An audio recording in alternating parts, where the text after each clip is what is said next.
사울 그리고 사무엘이 등장하지요. 본래 이 사무엘 상하는요 한 권의 책이었습니다. 그런데 후대로 넘어오면서 보기 편리하도록 상하로 나눴습니다.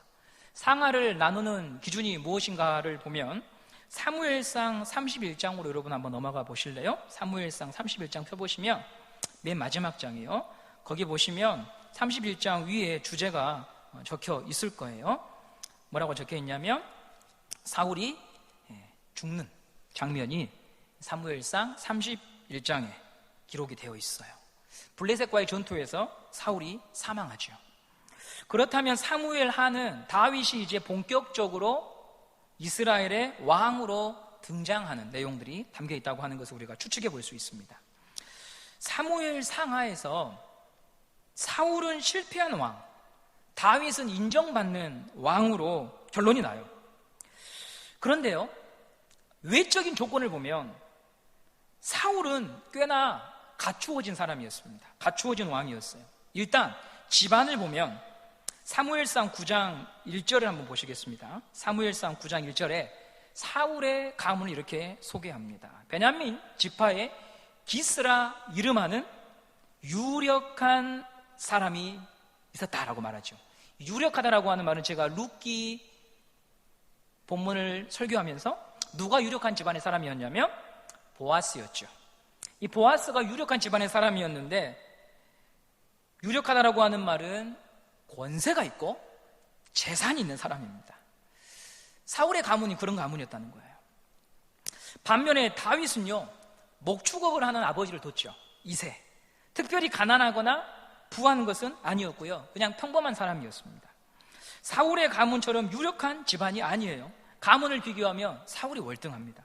두 번째로 외모를 비교할 때도 외적인 조건에서 사울이 훨씬 더 뛰어났어요. 9장 2절을 보시면 이렇게 나옵니다. 기스에게 아들이 있으니 그의 이름은 사울이고 준수하고 또 이스라엘 자손 중에 그보다 더 준수한 자가 없고 키는 모든 백성보다 어깨 위만큼 있었다, 이렇게 말해요. 고대나 현대나 사람들은 키 큰 사람을 좋아하는 것 같아요. 예.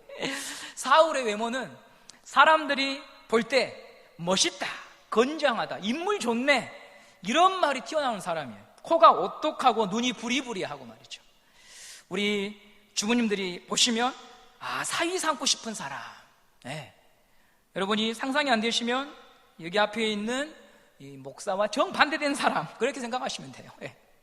반면에 다윗은 얼굴은 준수해요. 근데 체구가 작았던 소년으로 나오죠.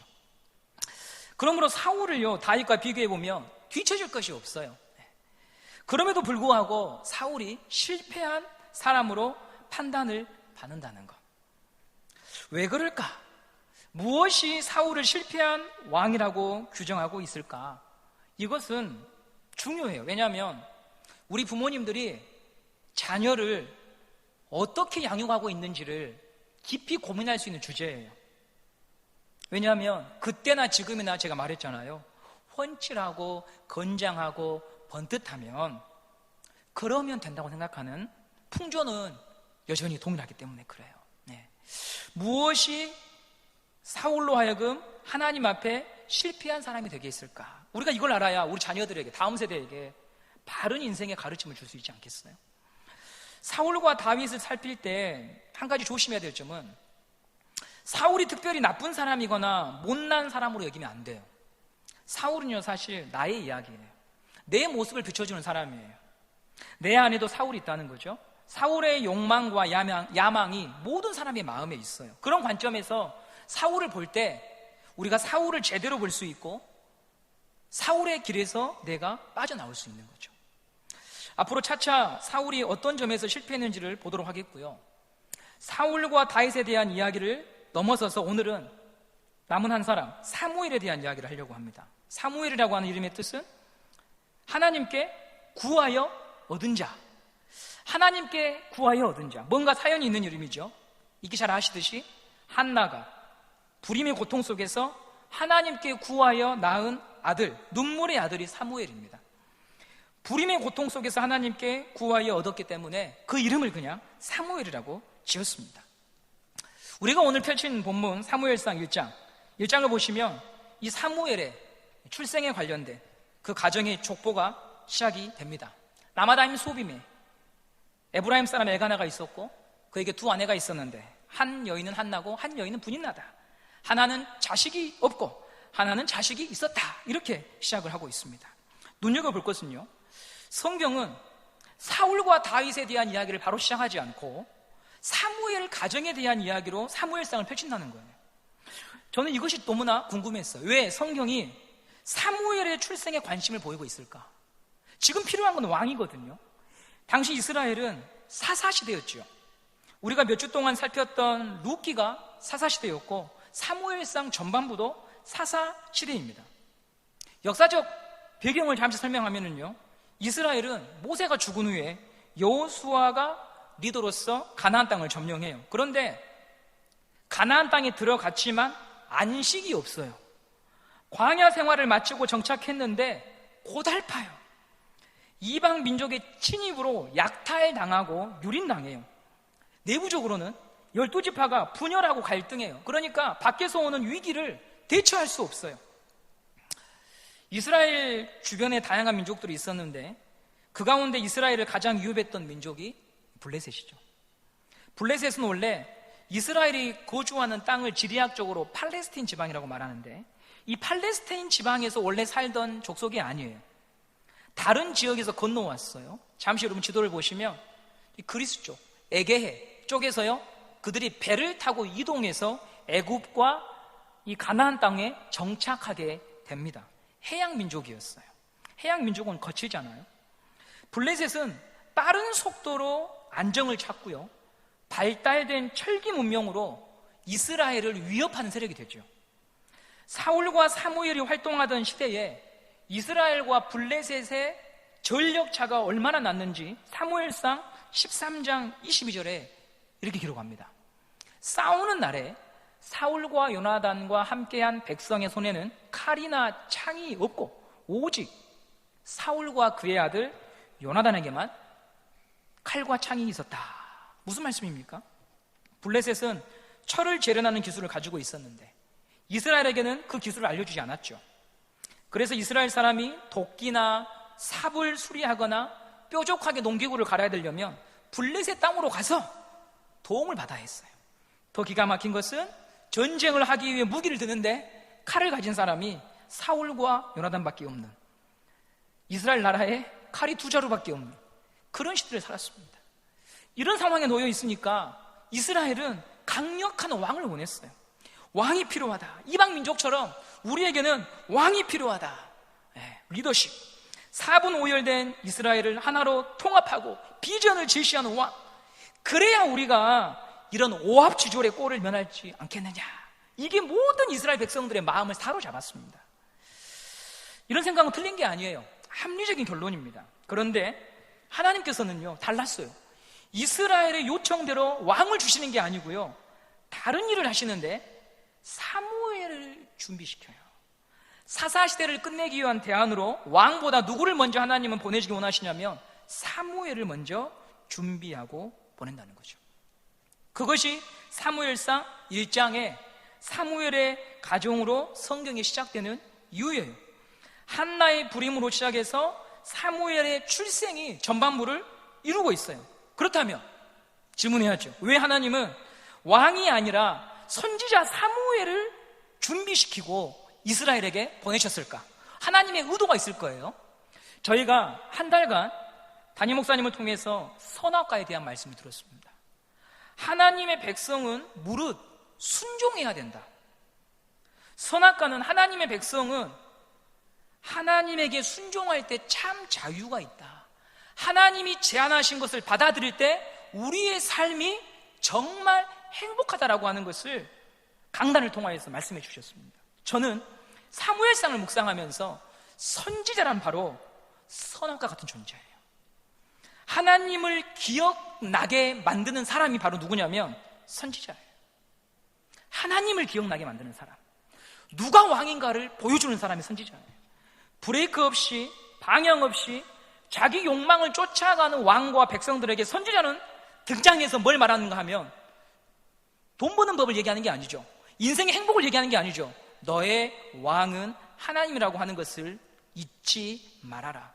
너희들이 평생에 순종해야 될 분이 누구인가를 잊지 말아라. 인간 왕아 들어라. 너가 왕이 아니고 너를 이 자리에 앉혀주신 분이 왕이시니 얼른 깨닫고 돌아와서 하나님께 순종해라. 이게 선지자예요. 사사시대가 맞춰지고 나면 왕정제도가 자리를 잡아요. 왕정제도는 나라를 통치하고 다스리는 아주 효율적인 제도입니다. 세상 모든 것이 그런데 좋은 것만 있지 않아요. 위험이 있죠. 당시 고대 근동 세계에서 왕은 절대 권력자를 넘어서요 신적인 존재입니다. 누구도 왕을 거스를 수 없어요. 왕은 살아서 신으로 추대가 되기도 하고 죽어서 신으로 추앙받는 존재가 왕입니다. 그 신이었습니다. 그러나 이스라엘은요 다르죠. 왕은 신이 될 수 없어요. 참 왕은 하나님밖에 없으니까요. 참 왕은 하나님밖에 없으니까요. 여호와 하나님이 왕이시니까요.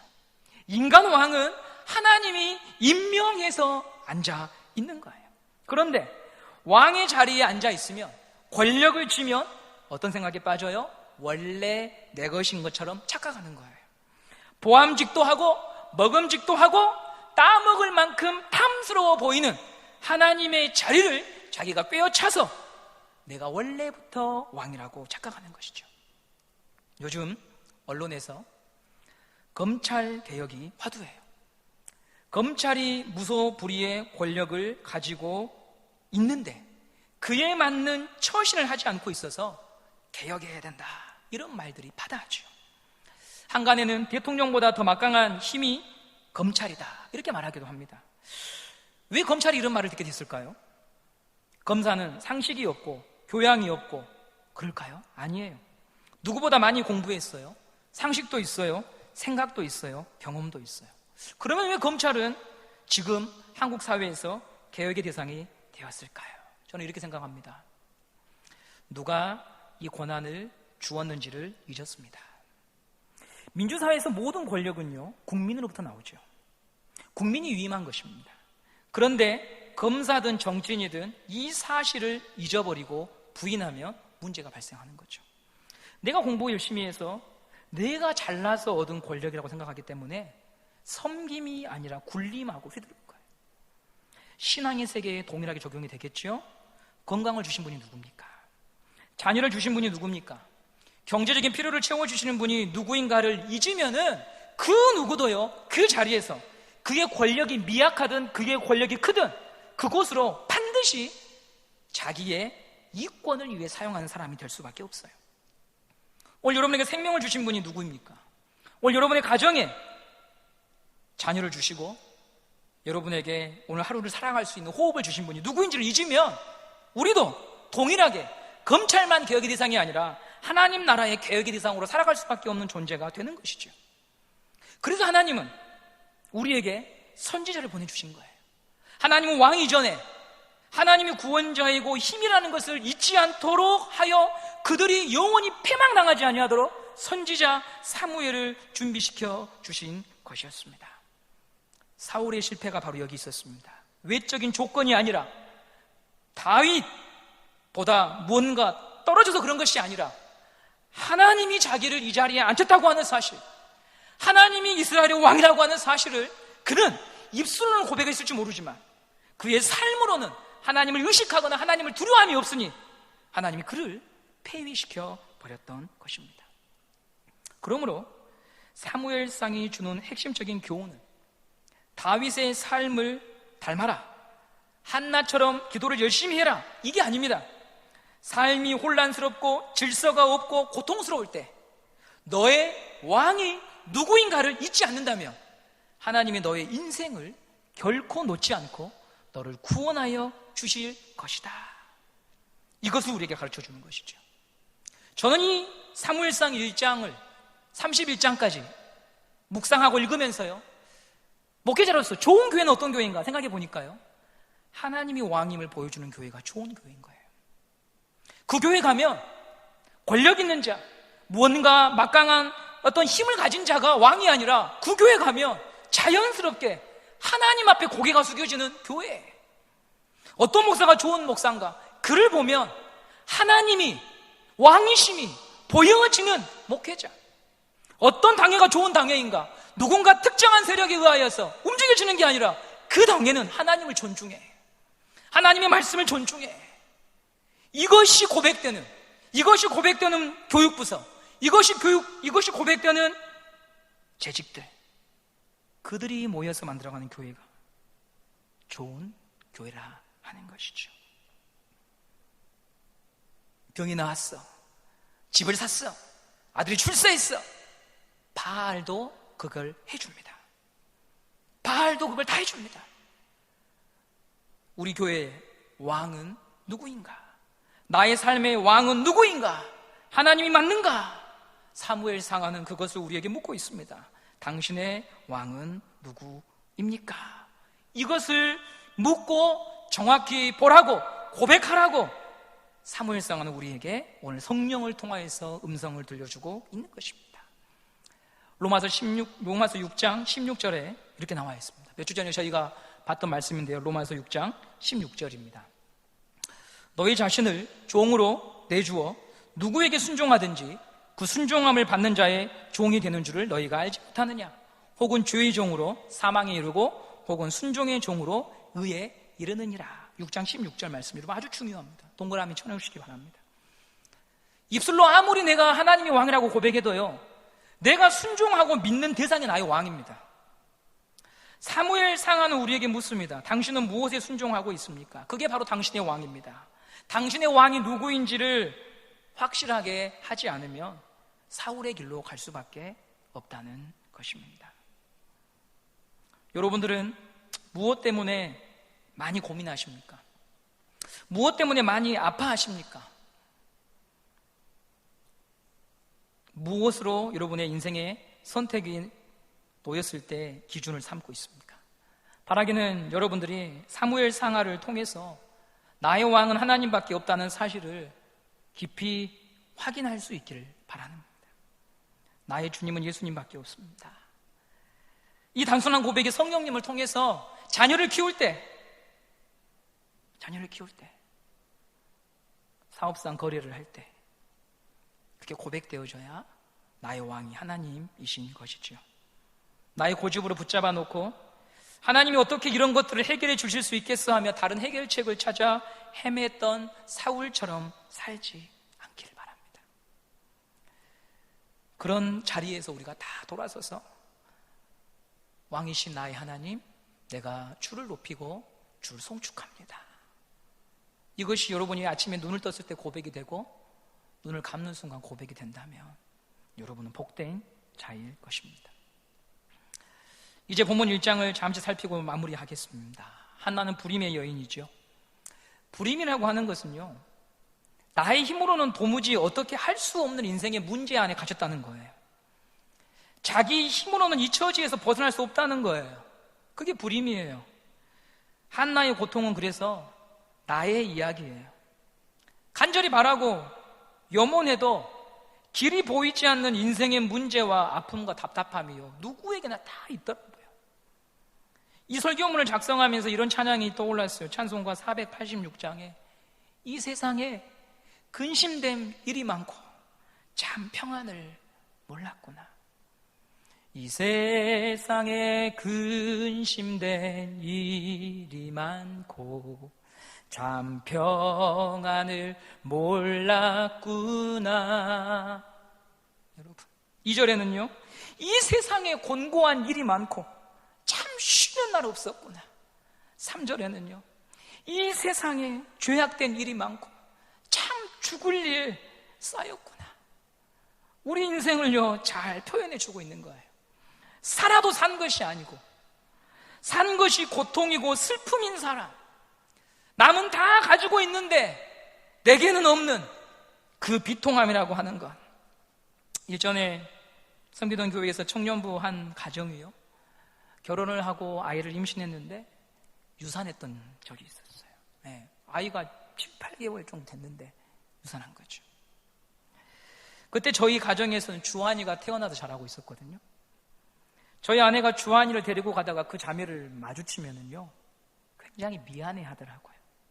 어떻게 해야 될지 모르더라고요. 왜냐하면 같은 여자로서 이제 태어나야 될 그 아이를 잃은 심정이 얼마나 크지 않을까 흠칫 멈춰지게 되는 거죠. 한나는 오랜 시간을 자식이 없는 고통에서요 빠져나오지 못했어요. 이번에는 아이가 생기겠지 했지만 소식이 없고, 올해에는 하나님이 내게 아이를 주시겠지 했는데 소식이 없는데 불이 나는 아이를 낳고 있는 거예요. 남들에게는 평범한 일인데 나한테는 그게 너무나도 멀리 있는 일인 거예요. 그녀의 가슴을 더 깊이 상처 주었던 게 뭡니까? 분인나의 질투였어요. 남편 엘가나가 한나를 사랑하는 까닭에 분인나는 그 질투와 분노를 한나에게 다 퍼부었죠. 그런데 참으로 놀라운 것은 이처럼 산산조각난 한나가 찢어진 가슴을 가지고 어디 찾아갑니까? 병든 교회를 찾아가요, 여러분. 병든 교회. 나만 저주받은 인생처럼 여겨져서 상처받은 가슴을 안고 그녀가 찾아간 곳은 술집이나 백화점이나 계모임이나 동창회가 아니라 병든 교회를 올라간다 그래요. 왜 병든 교회라고 하는지 아시죠? 하나님의 성소를 섬기던 제사장 엘리와 두 아들은 하나님의 말씀에 진리에 눈이 감겨버렸고 그들도 직업군일 뿐이었어요. 직업이었어요. 한나도 그 사실을 다 알고 있었어요. 이스라엘 백성들이 다 알고 있었어요. 성소를 섬기던 제사장들이 거룩함을 잃어버리고 그저 밥벌이를 위해서 직분을 이용하고 똑같이 이스라엘 백성처럼 타락했다고 하는 것을 알고 있었어요. 그럼에도 한나는 그 병든 교회로 꾸벅꾸벅 올라가요. 실로에 올라가요. 왜일까요? 왜 올라갔을까요? 그녀가 뵙고 싶은 분은 병든 교회의 현실이 아니라 하나님이었어요. 병든 직분자가 아니라 하나님을 만나고 싶었어요. 병든 교회지만 자기의 목소리를 들으시고 반응하며 응답하실 하나님이 여전히 나의 목소리를 들어주실 것을 그가 믿었기 때문이에요. 사무엘상 1장 15절 말씀 한번 볼까요? 이 말씀은요, 한나가 기도하고 있을 때 엘리가 와가지고 너 대낮부터 여자가 술 먹고 성전을 출입하느라고 꾸짖을 때 한나가 그 엘리를 향하여 내뱉었던 말이죠. 한번 읽어보겠습니다. 시작. 한나가 대답하여 이르되 내 주여 그렇지 아니하니이다. 나는 마음이 슬픈 여자라 포도주나 독주를 마신 것이 아니요 여호와 앞에 내 심정을 통한 것뿐이오니. 아멘. 한나가 말하잖아요. 나는 마음이 슬퍼요. 그래서 여호와 앞에 내 심정을 통하였다. 이 말은 뭐냐면 쏟아 부었다는 거예요. 물을 쏟아 붓는 걸 말하는 거예요. 어딘가에다가 뭔가를 퍼붓는 걸 말하는 거예요. 자기 안에 수년 동안 분인나와 나는 할 수 없다고 하는 절망으로 갇혀져 있는 그 마음을 그 실로에 올라가서 하나님 앞에 남김없이 쏟아 부었다고 하는 거죠. 여기서 우리가 주목해야 될 구절이요, 15절에서 하나님 앞에서라고 하는 거예요. 한나가 병든 교회를 찾아간 이유가 이 단어에 있는 거예요. 기도한 이유가 이 단어에 있어요. 마음을 쏟아 부은 이유가 여기에 있어요. 제사장 엘리가 자기를 오해하고 수치심을 주었음에도 거기에 사로잡히지 않고 끝까지 기도했던 이유가 바로 여기 있어요. 그녀가 지금 바라보고 싶은 것은 하나님이었어요. 그녀가 만나고 싶은 것은 하나님이었어요. 병든 교회나 목회자가 아니라 하나님을 향해 그녀의 마음이 집중되어 있었기에 그녀는 기도했고 모욕과 수치심에 허우적대지 아니하고 여호와 앞에 마음을 다 쏟아 부었던 것입니다. 나의 목소리를 들으시고 응답하신 하나님이 여전히 살아계신다고 하는 것을 한나는 믿고 있었던 것이지요. 고통 속에서, 그 절망 속에서, 아무도 내 편이 되어주지 않는 그 처지에서, 가슴이 갈갈이 찢겨진 그 자리에서도 하나님이 나의 왕이라고 하는 것을 그녀가 온몸으로 고백하며 있는 것입니다. 사무엘서는 우리에게 알려줍니다. 당신이 어떤 처지와 상황이 있든 이 여인처럼 하나님께 나오십시오. 하나님을 의지하십시오. 병든 현실, 병든 세상, 나에게 답이 없고 누구에게도 답이 없을 때 거기에 머물러 있지 말고 하나님을 부르십시오. 그분은 들으십니다. 기억하십니다. 절망의 현장에서 새로운 이야기를 펼쳐내시는 우리 하나님, 그 하나님이 한나의 하나님이고 저와 여러분의 하나님인 줄 믿습니다.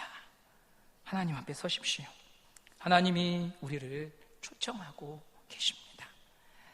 설교 준비를 하면서 기도하다가 오늘 제가 처음 불렀던 찬송가가 384장이었는데요.